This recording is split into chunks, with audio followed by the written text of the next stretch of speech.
Well, after last year's Glee Club, I didn't think they'd let me have a microphone again.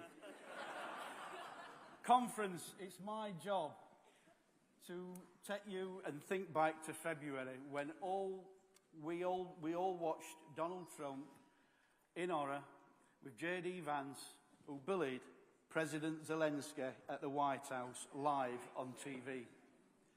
It was disgraceful.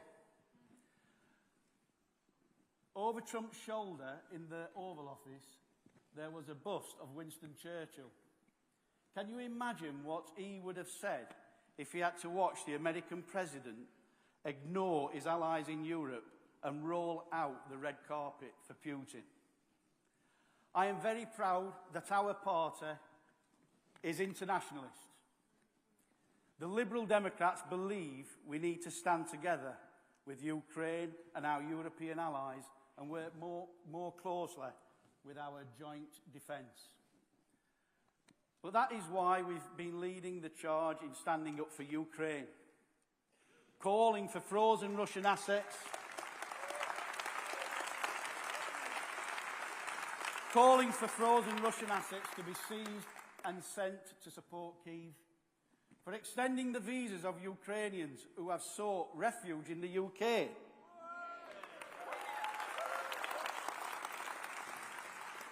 and to slash Putin's oil and gas profits, which our funding is barbarism. If we don't strengthen our ties with our allies in Europe, then Putin will exactly do what he wants. He'll claim democracies are weak.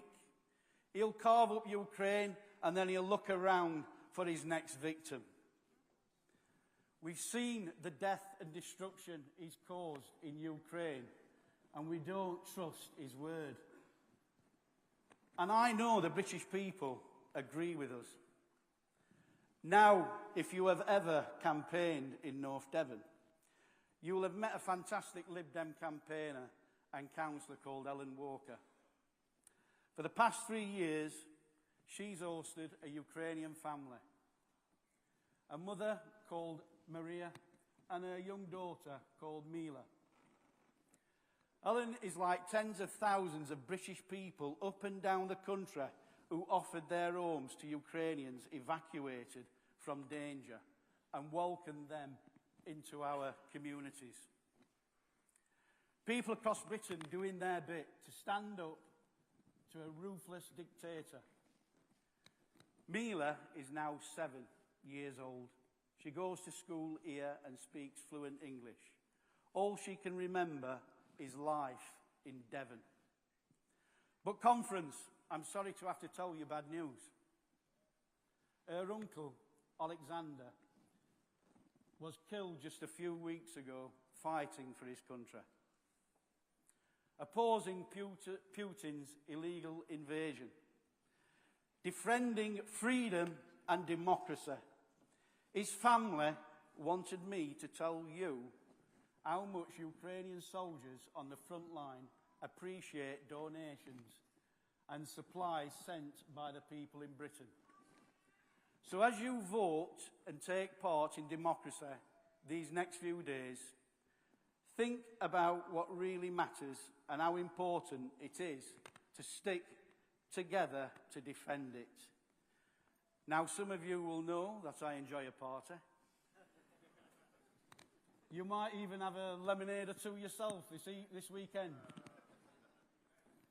With lemonade, thank you very much. Tonight, I'll be in the bar, and I'll be raising a glass to Alexander. I hope you will all join me. Thank you. Now, if you could all put your hands together to welcome Jess Brown-Fuller to the stage.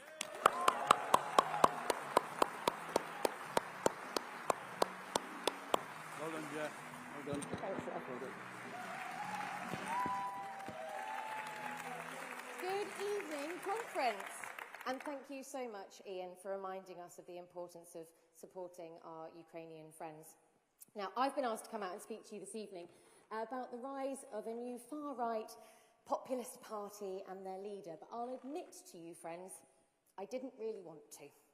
Firstly, because I think if we engage with the siren song of their politics, we give them a credence that they do not deserve. So for the sake of this segment, and to avoid gifting him yet another media mention, I will refer to their leader as Niall Garbage. Thank you, came up with it myself. I also didn't really want to come out and talk about them because I was taught if you don't have anything nice to say, you don't say anything at all. But lucky for me, I have a glamorous assistant for this segment. So please welcome Lord Mohammed of Tinsley, Shafak.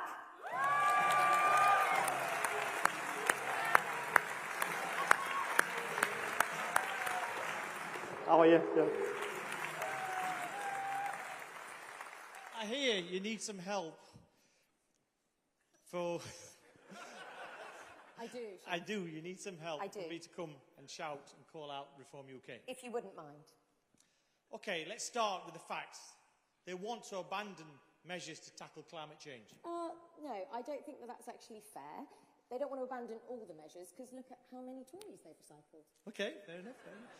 What about the fact that they platform people who will put out misinformation about vaccines on their stage at their conference? OK, I'll give you that one. They had more quacks than a duck race at a village fete. Do you maybe have any jokes that you'd like to share with us, Shaf? OK, let me try this one. What happens when Nigel Farage breaks a promise? I don't know. He Brexits. No? Any others? OK, let me try this one. I like football.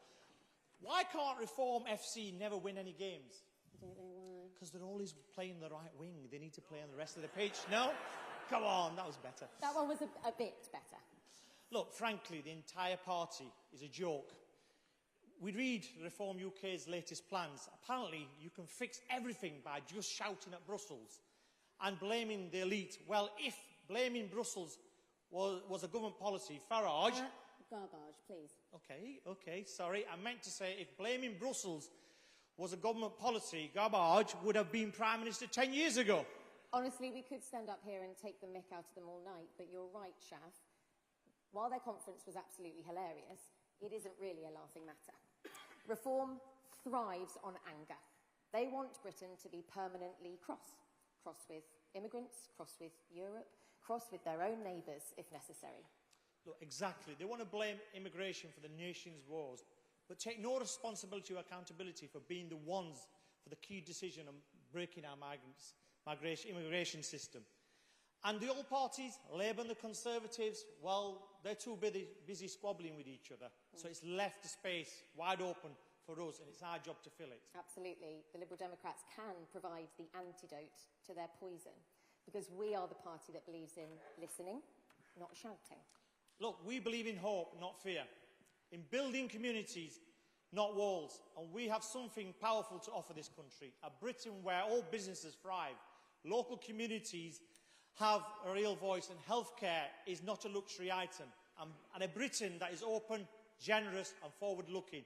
Not stuck in the past in a permanent loop of Brexit hangovers and culture wars. So this is our moment to lead the progressive fight back. So while they focus on othering everyone that doesn't fit in their idea of what Britain should look like, they leave a space wide open for a progressive party, and it's our job to fill it.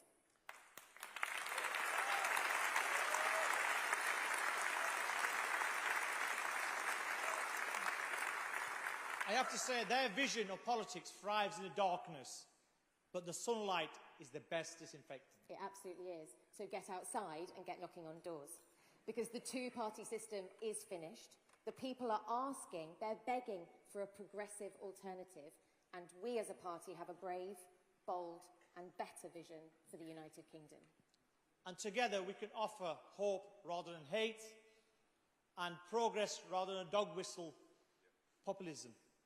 And our next speaker knows all too well about standing up for what they believe in. Back in April, they left the Conservative Party in protest of their reform-esque populist agenda and joined the fight to bring decency and respect back into politics. So please give a warm welcome to our next speaker, MSP Jamie Green.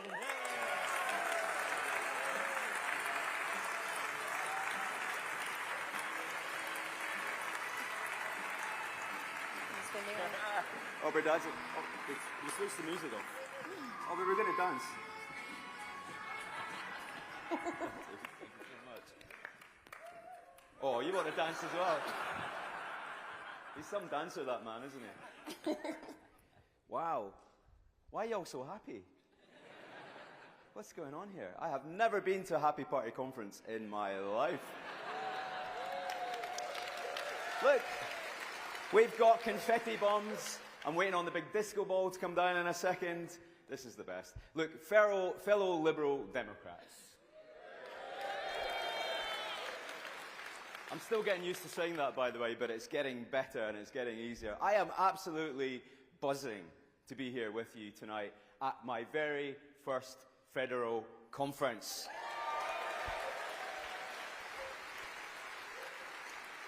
And do you know what? I can actually feel the hope and the excitement and the acceptance and the love all around me tonight in this room. And there's not even a sandal in sight. Oh, Tim Farron's just left, so maybe he was the guilty culprit. Look, yeah, no, I mean, this is incredible. Is there anybody here under 70? Up the back? Wow, and you're all still, yeah, it's amazing, you're not even asleep. This is not like party conference at the Conservatives, I have to say. Look, I have a confession to make. It's true. Until April this year, I was a Conservative. I was expecting that dog to go absolutely ballistic at that. I wish I brought my dog, actually. He would have loved this. He'd have booed me as well.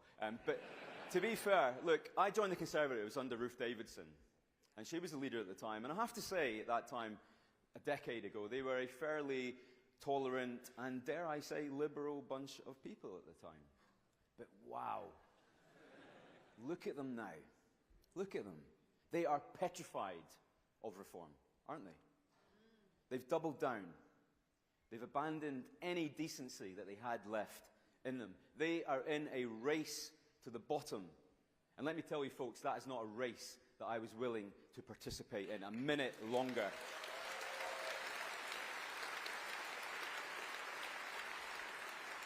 And why is that? Because they're parroting Nigel Farage, or, sorry, Gabage, at every turn. Because they are facing political oblivion. They know it, we know it, and they deserve it as well. Because let me say to you, oh yeah, that needs a big round of applause, because they do deserve it. But let me tell you a little story. When I left the Conservatives, they said to me, goodbye and good riddance. That was the lines they used. Apparently, I was too woke for them. That one got a round of applause up the back there. Somebody's awake. Do you know what, friends? If woke means that I believe in decency, right? If woke means that I believe in compassion, if woke means I believe in human rights and fairness for all, then I will wear that badge with pride. And so should you.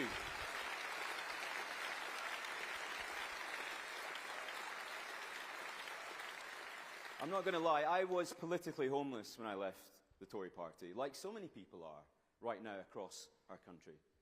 I found a new political home in the Liberal Democrats.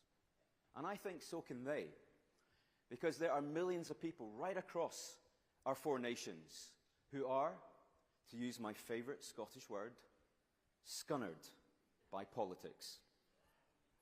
I'd love to know how did you do the sign for scunnered?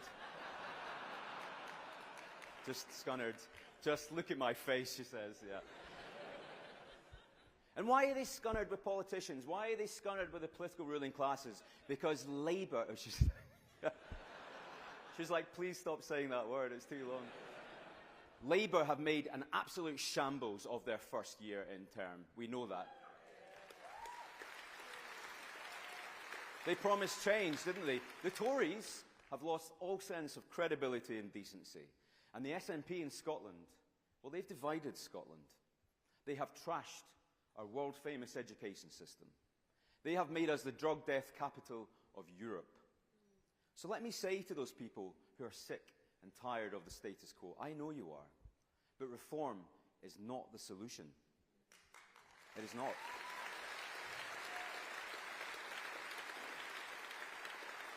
Now, that's an easy thing to say, but we need to have an alternative. And the Lib Dem alternative is one that is filled with positivity and decency and hope. Look, next year we have elections in Scotland, and in Wales, and in England. And let me tell you, we need more Liberal Democrat MSPs in Holyrood than ever before. Why is that? Because we get stuff done, don't we? And joining our amazing Scottish MPs, they are amazing. They gave me a very good lunch to say that line. Alistair, Jamie, Angus, Susan, Christine, and Wendy, if you're here tonight, thank you. But let me say, we have amazing candidates for next year's Scottish election. Amazing. David up in Caithness, Adam in Bearsden, Sana in Edinburgh. The list goes on and on. You know, I might even be one of them myself. And don't forget that Alex Cole-Hamilton chap. He's kicking around. But each and every one of us have a job to do. We are trying to deliver the real change that our country desperately needs. Not the pretendy change that Reform is offering you. Do you know what they're doing? They're feasting. They're feasting on the despair of society, the apathy with politics, the social division and the culture wars. Well, I'm sick of it. Scapegoating the most vulnerable people in our society. It will not fix people's problems. Let me be clear to you today. We cannot and we will not let them divide our communities or our country ever.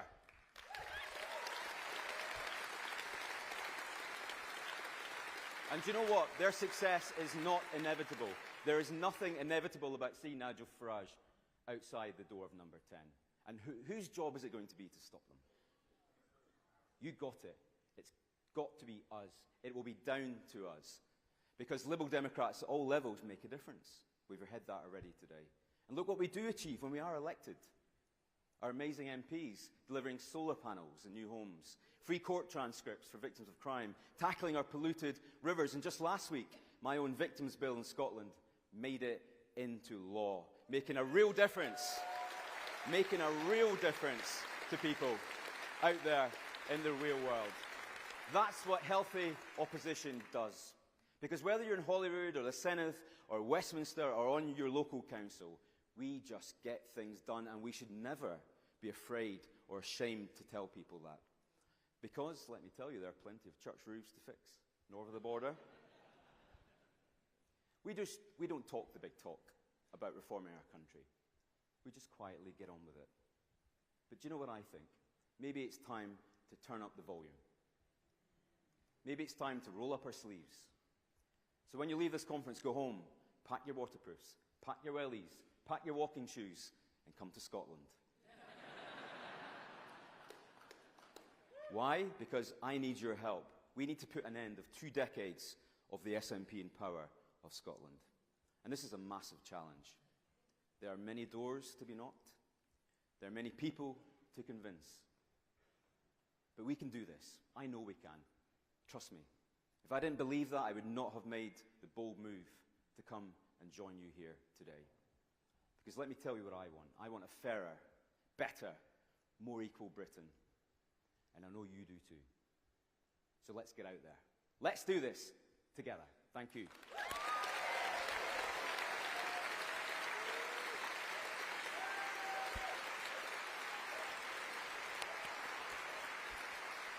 There he is. There's Alex Cole-Hamilton.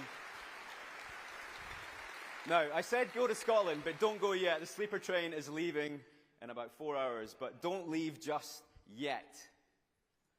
Because next on stage, Eleanor Kelly. She's one of our amazing candidates in the English Council elections next year.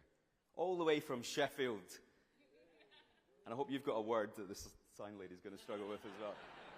Ladies and gentlemen, please give a big, warm welcome tonight to Eleanor.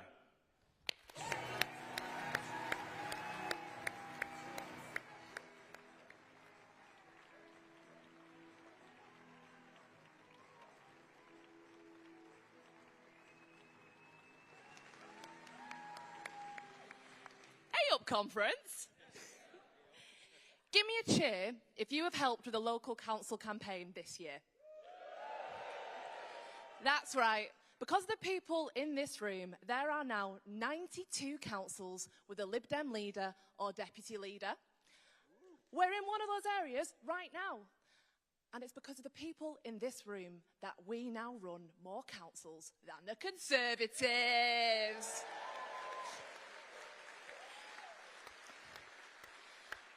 And of course, those councils are putting our beliefs into action. Whether it's administrations from Somerset to Sutton building more affordable and council houses, or the latest DEFRA stats that show that the 6 best councils in England for recycling are all Liberal Democrat-led. We love that one, don't we? We love it. But of course, it's not just about the councils that we control, even if we do control budgets totalling a whopping 20 billion. Because we know the real differences that even an individual councillor can make on the ground. I'm thinking of Councillor Andy Kelly, seeing tens of thousands return to his residence in Rochdale when a faceless company tried to charge them for parking on land it didn't even own during a cost of living crisis. I'm thinking of Councillor Luke Cawley-Harrison, seeing leaseholders returned 130 grand that they were incorrectly charged by Haringey Council for window works. And of course, I'm thinking about my colleague, Councillor Hannah Perkin, quite literally standing up against the thugs. Last week, she bravely held the line between a far-right mob and townspeople counter-protesting in Faversham. Give it up. Brave, brave. Because no matter where we are in the country, it's our letters, our doorstep conversations, our campaigning all year round that connects to and empowers communities. At a time when political populism seems to be carrying all before it, it is our proud tradition of listening to our local communities and taking action that cuts through.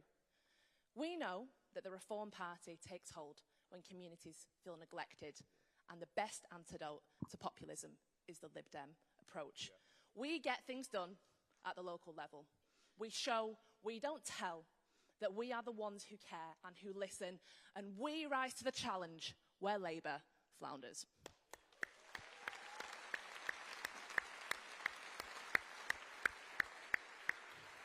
So, what more can we do? Well, first of all, you've got to ask her to stand. We need local government that reflects communities in all their glorious diversity. And if it weren't for my local councillor, Tim Huggan, where is he? Yay! Taking me for a coffee and giving me the lowdown, I wouldn't be out fighting for my community in Sheffield today. Well done. And of course, you know I'm going to say it, join ALDC. Take up all the offers for training at conference. Finesse your skills, take action on behalf of your community, harness the energy that we've got going here in this room, take the battle to the populists and show them that there is an alternative. Yeah.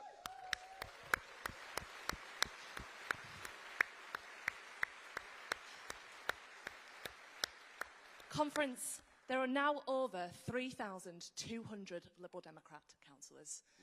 For a record-breaking 7 years, we have been gaining seats in local elections. And as we head into 2026, let's make it 8. Yeah. But of course, before we do that, conference, please give it up for our next speaker, David Chadwick, MP. Great. You going to dance? Go on. There you go. Good luck.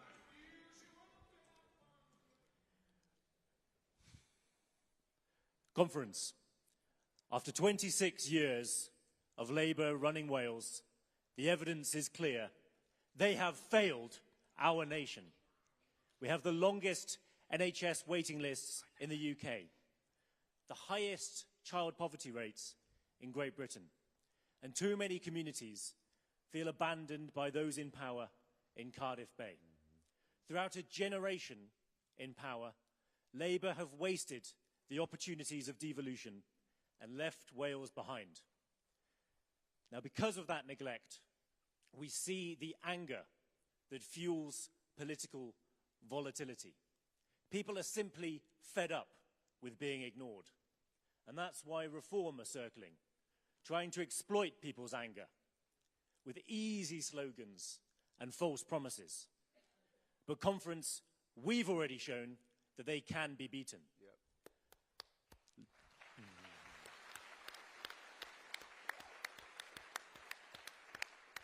Last year, I became the first Welsh Liberal Democrat to be elected for Pontardawe and the lower Swansea Valley in more than 100 years. Hey. Well done. Wow. And then in April, we built on that momentum, winning a by-election in the Swansea Valley. Yep. A former mining community that Labour once took for granted, an area Reform claim is theirs for the taking. This was in a ward where we hadn't even stood a candidate this century, but it returned a Liberal Democrat councillor. Wow.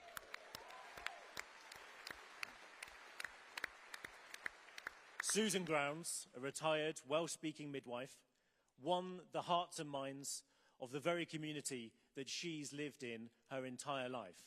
And the power of that victory wasn't just visible on election night. It was seeing, a couple of weeks ago, 20 people queuing up outside Ystalyfera Rugby Club for Susan's surgery.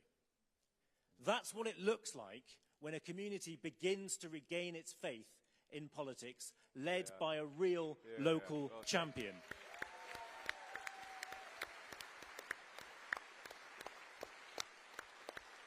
And conference, this was a ward, as I said, where we hadn't stood in quite a long time. So we managed to do all of that without using a single bar chart. Okay, maybe there was one bar chart on polling day, and I'm sure you can guess what it said.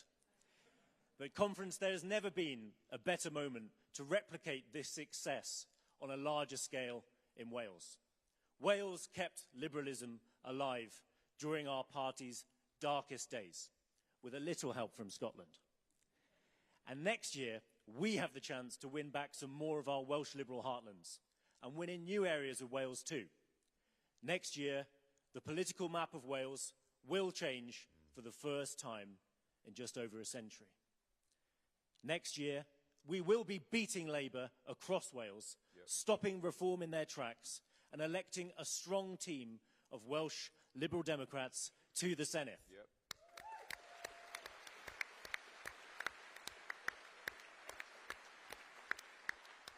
Our team is rooted in community, determined to deliver change, and ready to show that politics can once again be a force for good. So come and help us win again in Wales. Let's knock on doors, make calls, deliver leaflets. It's time to begin our journey back into the hearts and homes of Wales, building on our party's proud legacy in Wales and writing the next great chapter for Welsh liberalism. Diolch. Well said. Well done.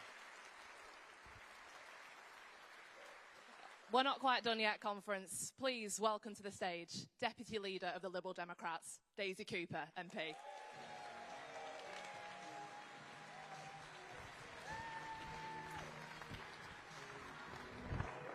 Thank you. Thanks, guys. Brilliant. You dancing? Fantastic. Well done. Good luck. Thanks so much. There you go. Conference! It is really wonderful to see you all. Now, we've heard tonight about all the wonderful things that our MPs have achieved over the last year. We've heard about the importance of reclaiming patriotism and why electing more Liberal Democrats in all three nations next year is so vital. But I want to talk about you. I want each and every single one of you to think back. Think back to that moment when you joined our party. What was it that motivated you? What was it that really got you going? For me, it was 2008. It was the tail end of the last Labour government. And you know what? I was incensed. Because they were trying to introduce 42 days detention without charge. Can you believe it? A Labour government, yes, a Labour government trying to use terror legislation to lock hundreds of people up without giving them any justification as to why. Conference, that was almost 20 years ago. But honestly, it feels like it could have been yesterday. For you, maybe it was something else. Maybe it was our position on the Iraq War. Maybe it was our position on Brexit. Maybe it was an incendiary essay on the merits of land value tax. You read it too, yeah.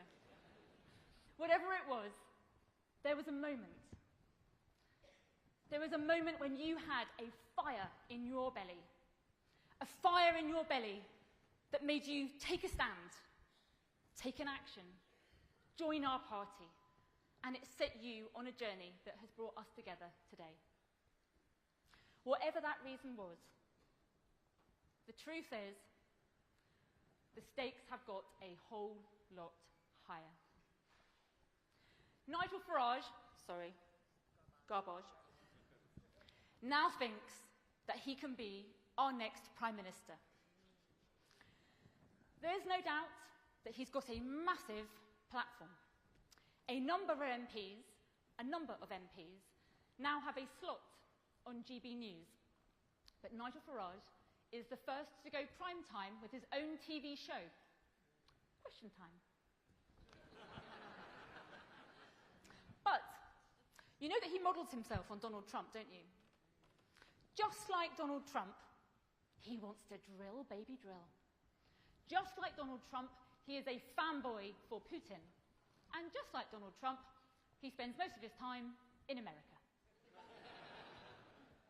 Now, both of them are also self-appointed champions of free speech, whilst at the same time silencing journalists and critics. And let's be honest, the big tech companies are giving them more than a helping hand. China controls TikTok, for now. Musk controls X, and Zuckerberg has walked Facebook and Instagram at Trump's request. They have their thumbs on the scales, promoting niche culture wars until they become mainstream, promoting obscure conspiracy theories until they're mainstream, promoting fringe political parties until they are mainstream too. And yet our public service broadcasters and our newspapers and some pundits still go to these platforms and innocently report on what people are talking about. Well, conference, we say enough is enough.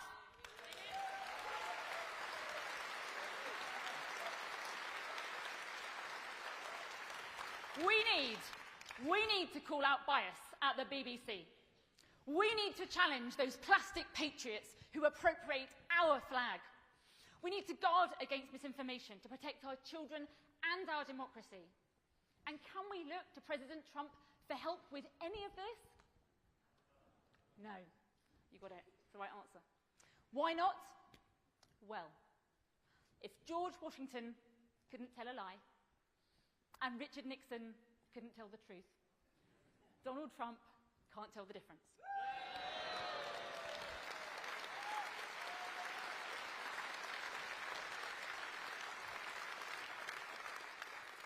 So, conference, whether we laugh or cry, we all know that it is really, really serious. So, conference, I want you to be proud. Proud of what we've achieved so far and where we are today. Think of everything you've heard from the speakers this evening, and think of all that we can and will achieve. But also remember, whether we're fighting the illiberal right, the algorithms, or a biased national broadcaster, make no mistake. Our values, our liberal values, are under threat like never before. And that is why I'm asking you to think back. Think of what made you join our movement. Think of what put that fire in your belly. Because if we want to be the antidote to Reform UK Limited, if we want to lead the fight against illiberalism around the world, then we must turbocharge our liberal revival. So friends, enjoy our conference, make the most of all the training and everything else we have to offer, and make sure that you leave ready to campaign like never before. Because with our amazing team right across the country, there is no limit on our ambition. Thank you.